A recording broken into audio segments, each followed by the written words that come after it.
آپ کو بتانا چاہوں گا کہ جب ہم گھر کو گئے تو مجھ سے ایک آواز آئی کہ اویسی صاحب یہاں پر آئیے۔ چھوٹا سا کمرہ میں پلٹ کر دیکھا تو ایک ضعیف محترمہ کھڑی ہوئی ہے۔ شفا نے کہا کہ آئیے، میری اماں ہے، میری والدہ ہے۔ ہم گئے، ہم بڑی عزت کے ساتھ جھک کر ان سے ملے۔ سنو نوجوانوں، یہ بات آپ کو سننا پڑے گا میری ماں اور بہنوں۔ اس ضعیف ماں نے کہا کہ اسد الدین اویسی جب شفا گھر کو آیا 5 سال کے بعد تو میں اس کو دیکھ کر پہچانی نہیں۔ میں نے کہا کیوں؟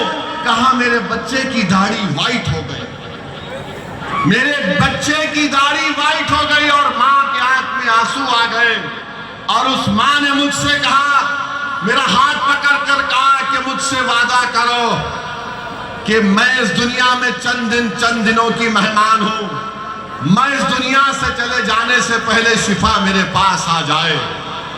میرے بھائی، وہ ماں مجھ سے نہیں، اوکلا کی عوام سے ایک پیغام دے رہی تھی۔ بتاؤ، اگر وہ تمہاری ماں ہوتی، ایک اولاد کے پیشانی پہ اگر بل آتا ہے تو دنیا میں کوئی نہیں پہچانتا، بیوی بھی کم پہچان پاتی ہے، ایک ماں ایک نظر میں پہچان لیتی ہے کہ میرے بیٹے کے دل اور دماغ پہ کیا تکلیف گزر رہی ہے۔ وہ ماں دیکھ کر کہہ رہی ہے کہ میں پہلے دیکھے تو پہچان نہیں پائی، میرے بیٹے کی داڑھی سفید ہو گئی۔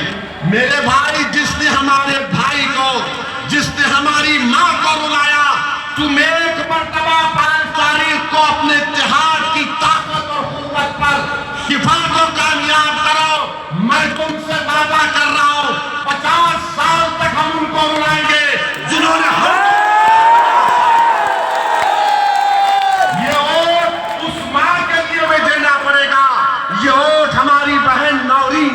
دینا پڑے گا، جو تڑپ رہی ہے اپنے شوہر کے لیے۔ وہ بچے کیا کیے بتاؤ، جو 5 سال سے جیل میں آئے، جو تمام نوجوان۔ Process has become the damn punishment, I say۔